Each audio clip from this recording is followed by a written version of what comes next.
4 साल से गर्दिश के दौर से गुजर रही इनेलो को फिर से शिखर की पार्टी बनाने की तमन्ना लेकर हरियाणा में परिवर्तन यात्रा लेकर चल रहे अभय चौटाला ने एक ऐसी बड़ी गलती कर दी है जो उनकी पद यात्रा को फ्लॉप साबित कर रही है, जो उनकी पद यात्रा को नाकाम साबित कर रही है, जो उनकी यात्रा को नेगेटिव इफेक्ट दे रही है। उनके रणनीति कारण उनसे एक ऐसी बड़ी गलती करा दी जो किसी भी सूरत में नहीं होनी चाहिए थी। वो गलती थी मेवात से यात्रा शुरू करना। आप सभी को पता है कि राहुल गांधी ने भारत जोड़ो यात्रा का आगाज हरियाणा में मेवात से किया था। ऐसे में मेवात से ही अभय चौटाला ने अपनी यात्रा का आगाज करके राहुल गांधी की यात्रा के साथ अपना कंपेयर करवा लिया है, अपना मुकाबला करवा लिया है। मेवात में ये चर्चा चल चुकी है कि राहुल गांधी की यात्रा में बहुत ज्यादा संख्या में लोग थे और अभय चौटाला की यात्रा में बेहद कम लोग थे। राहुल गांधी की यात्रा को सुपरहिट करार दिया गया था और अभय चौटाला की यात्रा को फ्लॉप बताया जा रहा है।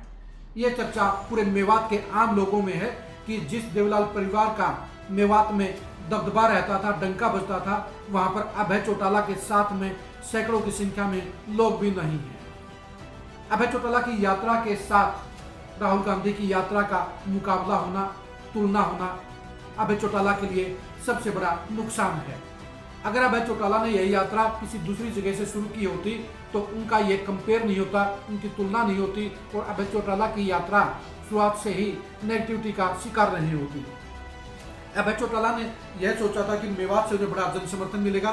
मेवात के लोग जिस तरह से देवलाल परिवार के साथ हमेशा खड़े रहे हैं वो इस बार भी खड़े रहेंगे और यात्रा में उनको भरपूर जन समर्थन मिलेगा, लेकिन ऐसा नहीं हुआ।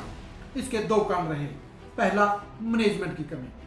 अभय चौटाला की 4 दिन की यात्रा का मैनेजमेंट बता रहा है कि उनकी मैनेजमेंट पूरी तरह से फेल है।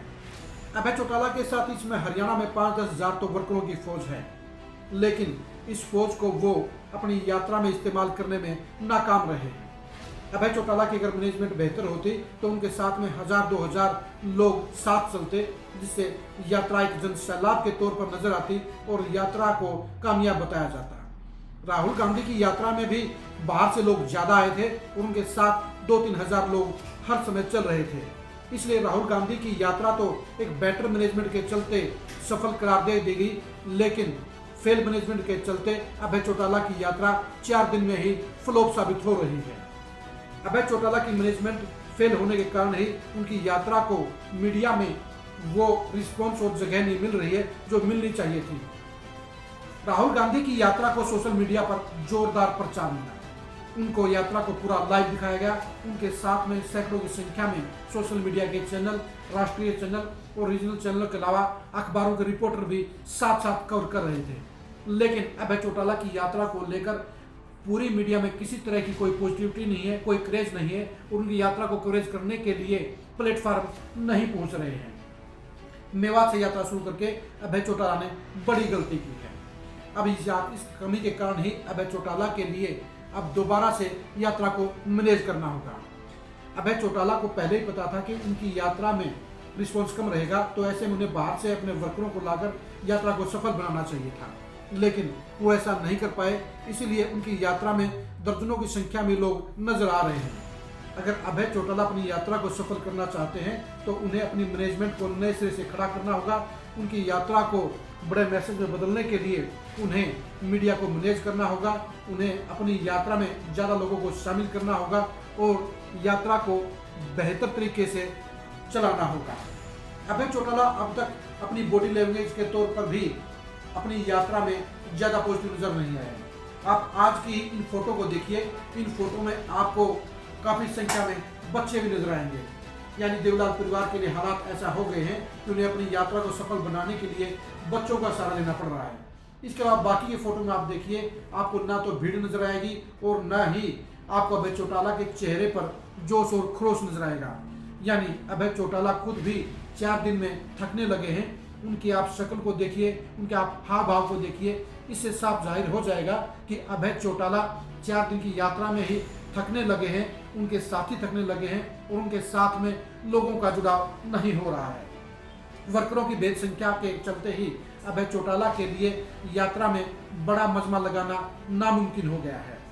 इस यात्रा से साबित हो गया है कि अभय चौटाला कैडर के मामले में खाली हो चुके हैं और इनेलो के साथ रहा लाखों लोगों का कैडर अब जेजेपी में चला गया है। अभय चौटाला के साथ जो बचे कुचे लोग थे उनको भी अभय चौटाला अच्छी तरह से इस्तेमाल नहीं कर रहे हैं, उनको यात्रा में शामिल नहीं कर रहे हैं। यानी कि हर तरह से अभी चौटाला मैनेजमेंट के तौर पर फेल हो रहे हैं, नेता के तौर पर फेल हो रहे हैं और इसीलिए उनकी यात्रा को वो जनसमर्थन नहीं मिल रहा जिसकी वो उम्मीद कर रहे थे। अब देखने की बात यही रहेगी कि अभय चौटाला इस यात्रा को सफल बनाने के लिए अपनी कमियों को कैसे दूर कर सकते हैं। अभय चौटाला के लिए एक दिक्कत और हो गई है, नुहू में 3 दिन के लिए इंटरनेट बंद कर दिया गया है। ऐसे में बाहर के प्लेटफार्मों के लिए उनकी यात्रा को दिखाना भी मुमकिन नहीं है। लेकिन इंटरनेट का बंद होना कहीं ना कहीं अभय चौटाला के लिए फायदेमंद भी है, क्योंकि अगर यात्रा के बेहद संख्या कम होने के चलते मीडिया में कवरेज जाती तो ये साफ हो जाता कि यात्रा फ्लॉप हो चुकी है। अब वो अपनी मर्जी से अपने हिसाब से फोटो और मैटर डालकर उसे ढकने का काम कर सकते हैं। लेकिन ये हकीकत है कि अभय चौटाला की यात्रा चौथे दिन भी उसी फ्लॉप ढर्रे पर चली। उसके साथ ना लोगों का जमावड़ा था, न कैडर की भीड़ थी और न ही बड़ा जन समर्थन था। अभय चौटाला के लिए 25 सितंबर तक अपनी यात्रा को सफल बनाए रखना बेहद ही बड़ी चुनौती होगी। अब देखना यही है कि अभय चौटाला अपनी मैनेजमेंट की गलतियों को सुधारने का काम करते हैं या इन गलतियों को बरकरार रखते हुए अपनी यात्रा का बंटाधार करते हैं। अभय चौटाला की परिवर्तन यात्रा के अंदर की खबरों के लिए आप लगातार खरी न्यूज के साथ जुड़े रहिए। नमस्कार।